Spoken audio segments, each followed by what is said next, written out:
Thank you, Spencer. Thanks for this conference, too. It's awesome. Anyway, I'm Brian. I'm really honored to be here today and going to show you guys a little bit about, less about the company and more about the space itself. I'm here to talk about the revolution of consumer choice and what that means for brands. And there's a major shift in media consumption happening today, and I'd like to talk a little bit about it. So anyway, before I get into it, I'll just describe the company very briefly. We think of ourselves as the analytics and advertising platform for social video. And what does that really mean? It means that we enable publishers, we enable advertisers to measure, distribute, and optimize social video at scale with this massive data set that we have. So describing us as a company, we kind of think of ourselves simplistically as a layer cake for video. That we are the analytics platform for many of the largest video properties on the web, ranging from AOL, Yahoo, YouTube, ESPN, Warner Brothers, and hundreds of other video properties. We take all this data, we aggregate it, and we provide a lot of insights and intelligence to advertisers through what we refer to as campaign measurement. We're also the guys behind the top video charts, the viral ad chart with Ad Age and Variety Magazine, et cetera.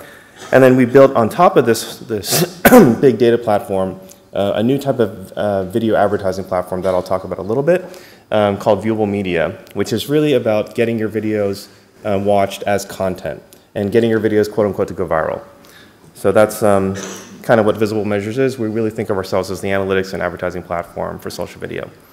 So I'm here to talk about the revolution of choice. Basically, some point as video has evolved over the years, perhaps with the dawn of YouTube, with the explosion of consumers being able to upload content, et cetera, but also with the proliferation of devices, DVRs, et cetera, consumers now have more control than they've ever had in media. And traditionally with broadcast media, with radio, with television, really the advertiser and the broadcaster were in control. So if you bought more airtime, if you just basically spent more money, you would have more airtime, and that would be considered share of voice. But now, consumers being able to choose whatever content they want, whenever, watching it on whatever device, whenever they want, there's now this proliferation of consumer choice. And now brands really have to compete, and that's what we refer to as share of choice. What % of time do you as a brand get chosen over your competitors when consumers have an option to choose? Now, with consumer choice relative to online video is what we refer to as social video. It's really the only ad medium that has built in the ability to discuss, share, and talk about the content. So things like Old Spice, the Old Spice guy, T-Mobile Dance, Evian Babies would be examples of what we would refer to as social video advertising. And you can think of social video as being an opportunity for brands to resonate, whereas social media is really for brands to participate.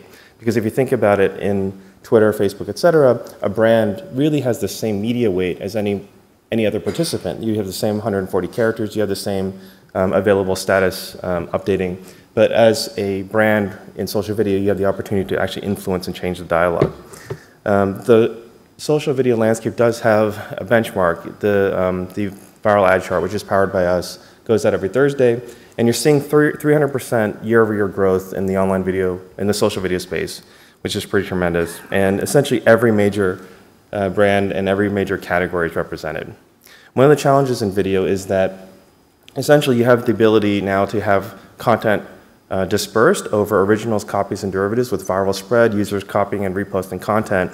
But that's not really enough. You need to be able to track all of your campaigns in video. But then the issue is that because there's consumer choice, there's increased competition. And you need to be able to understand what your competitors are doing. The issue with that is still not enough because you really need to be able to understand, similar to share of voice in the olden days in the broadcast metaphor, you need a way to be able to benchmark and compare yourself over time. And this is what we refer to as share of choice. Now I've got a really, really brief demo queued up to show you a little bit about this. So brands get a little bit scared about this whole concept because consumers now being in control, it can be a little bit frightening. And so how can you do that? The first thing is to be able to understand what you're up against. And this is our interface, which shows you essentially what everybody is doing in the online video space. You can watch all the videos, you can see all their performance, you can sort, you can see incremental performance, cumulative, weekly, you can change the timeline. I just queued up one little thing. We've got Twitter coming up next. I'm sure you guys are all here to hear me and not Twitter, but you can see all the campaigns that Twitter have done. You can see all the campaigns that their competitors or their comparables like Facebook have done.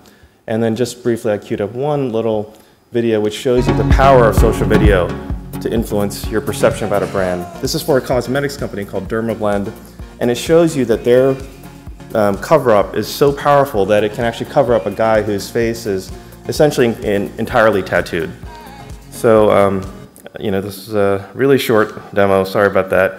But the bottom line here is that you can use data, you can use analytics to actually get your campaign to be viewed and chosen by people. And we have essentially computed and derived mathematically a formula for how you can make your content go viral in social video.